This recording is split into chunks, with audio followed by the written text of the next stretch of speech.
So let's talk about a whole bunch of things disappearing from the Games Workshop web store that perhaps speak of box sets and new releases to come. Take a look at some fun new Kroot rules, a look at the price tag for Gamers Edition Army books for Sigmar, which might come to 40k at some point.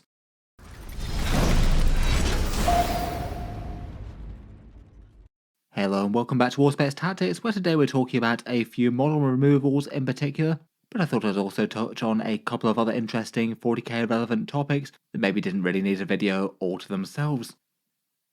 First up on the minor 40k news things, I thought I'd just mention something about the Games Workshop web store that has annoyed me one too many times. The website definitely had a bunch of issues when it first launched, a few of which have been ironed out, a few of which are still kind of annoying. But perhaps one minor thing that winds me up a little bit more than most is their search function and the way that it doesn't really prioritize things by exactly what you've searched and deprioritizes things if it's out of stock. I wind up using the Warhammer web store at least a fair bit for video research, taking a look at prices in different locations and things, and just checking what sort of things are on sale as it changes quite a bit, as we'll talk about in a second. But basically when I've been looking at things, it's often the case that you write the exact same words as a product's title, and then if that product happens not to be in stock at the moment or is sold out online, it often gets moved down to the bottom of a massive list worth of things, and quite a lot of things show up that might not necessarily have been expected to trigger from those keywords. I guess the idea is from Games Workshop to push as many things in front of you that you can buy right now,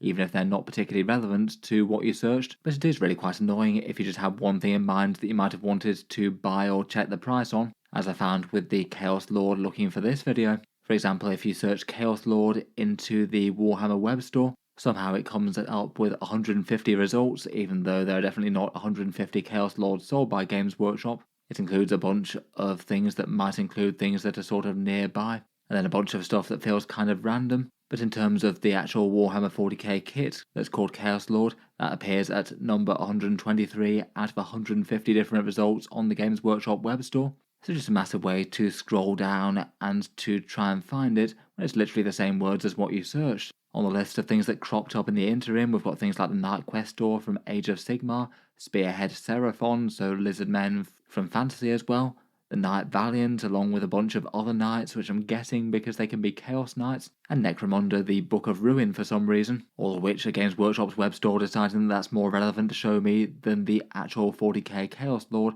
which happens to be sold out online. I'm not sure if it's necessarily the biggest thing that needs help with the Games Workshop web store, but certainly something that I've found kind of annoying when I've been looking at miniatures. I just can't help but think that if you're searching for a specific thing where you've put in the exact title, you really want to find out the stock status of that thing, and you're not going to be too interested in random knights and all sorts of other things. I just think it'd be far more helpful if they just showed it towards the top of the results, whether it's in stock or not. In any case, minor rant aside, that was one of the topics that I wanted to mention today, in that the Chaos Lord for 40k has basically been removed from sale. It's marked as sold out online in both the UK, US and Australia web stores, so it looks like the reign of the Blackstone Fortress one with the fun Demon Hammer has come to an end. Typically when Games Workshop models go sold out online, that means that they're being retired from the range and they're not coming back anytime soon. It does seem kind of unlikely to me that it'd just be part of a reboxing, given that it's not around the Chaos Space Marine launch, though I guess it's not 100% impossible. I think realistically though, it's probably just that he's going away because there's the new Chaos Lord on foot on sale. It does maybe seem like a bit of a shame that they're not keeping both of them around. I guess they do have a similar sort of style and flavour, but they are quite different miniatures with their own cool unique features. And if it really is the old one going away and just being replaced by the new one, it does maybe feel a little bit stingy to the Chaos players out there, particularly when we've got so many different flavours of Space Marine Captain and Lieutenant. Can't help but think it really wouldn't have been the biggest inefficiency in the world to have two different options for a Chaos Lord sculpt out there. In any case, it could be a soft sign that the new one being released individually won't be too far away. It has been a pretty long time since the Chaos Battle Forces came out with the new sculpt for the Lord on Foot and the Jump Lord, and we're still waiting on solo releases for the Jump Caroness and Benefactus for Sisters and Genestealer cults, plus new Kotiaz and his bird. My previous guess was that these would probably drop with the Blood Angels main range when it comes out. That's what they seem to do with the last lot of these, but realistically they could just turn up any old weekend. I'm sure a fair few of them will be of interest to a few of you out there. who didn't fancy picking up an entire battle force to get one new miniature if that's what you really wanted. So hopefully their release wave will be kind of soon. Let me know what you make of the removal though. Which of the lords do you feel is the better sculpt overall? Old one with Thunderhammer or new one with the flexible kit and a lot of features harking back to a classic sculpt model.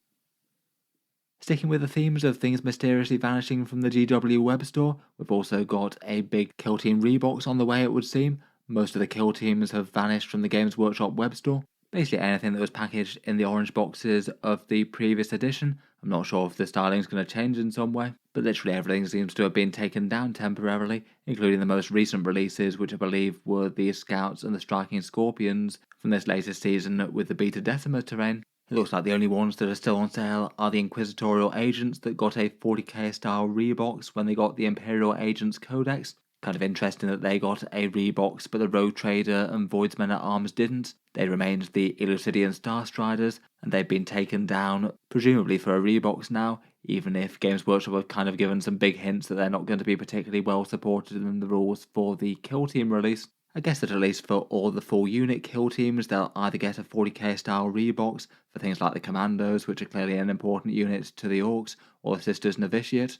I'm kind of interested to see if they just go down 40k packaging for most of them, or a new kill team box designed for the new edition. One thing that they had mentioned about all the kill teams is that they'll be sold in boxes that have QR codes leading to their rules. So basically all the rules that you need to play with them, provided you've got a smartphone.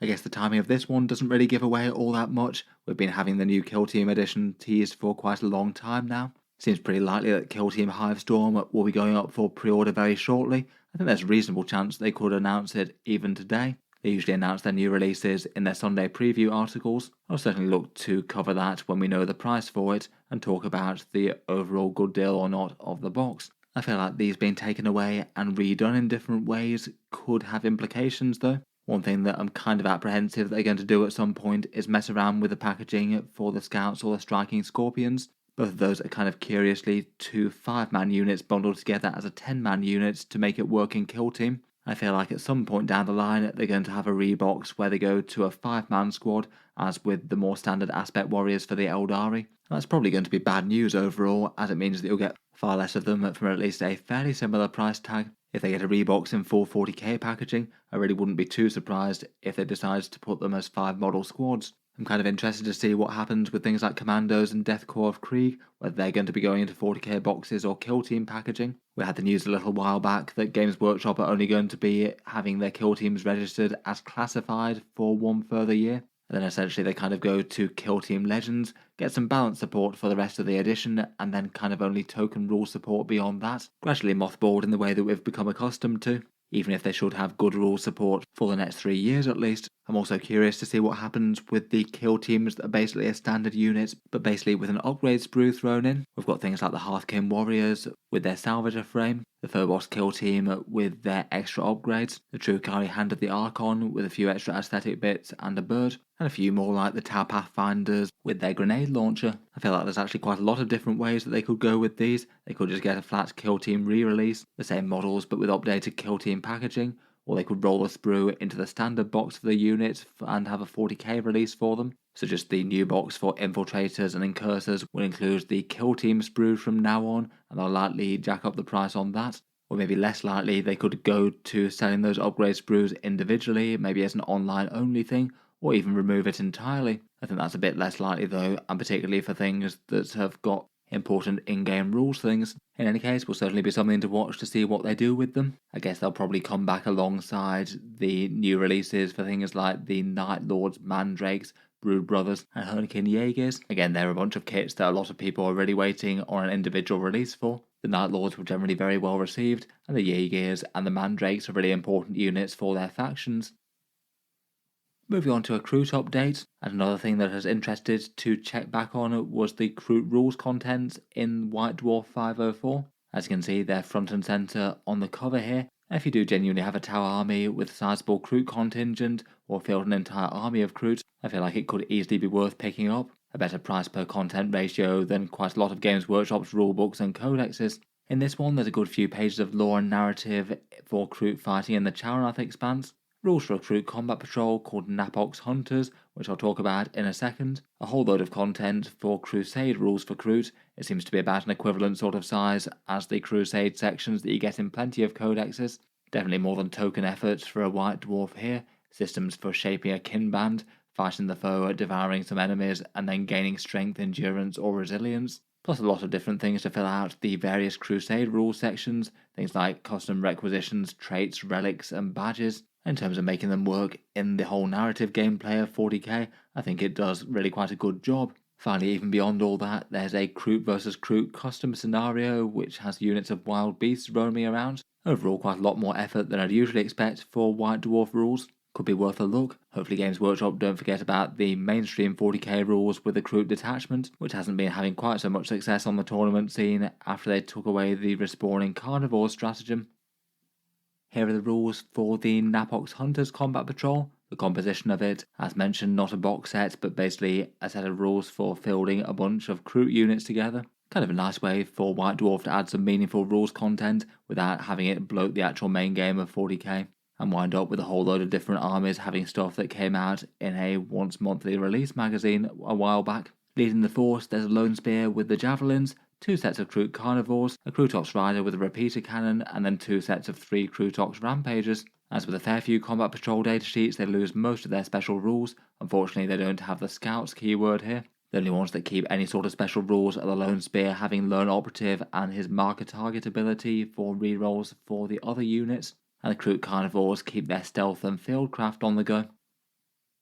Otherwise, for rules that they can field, the Lone Spear gets a choice between a precision buff for himself and Kroot carnivores at range within 9 inches, though that seems to be far outweighed with a 5+ feel no pain for him personally, and paired with an ability to have Battle Shot go off on a -1 against an enemy unit that ends a move within 18 inches. If they end a move within 9 inches, you also get a d6-inch reactive move, which is kind of big on a Lone Operative.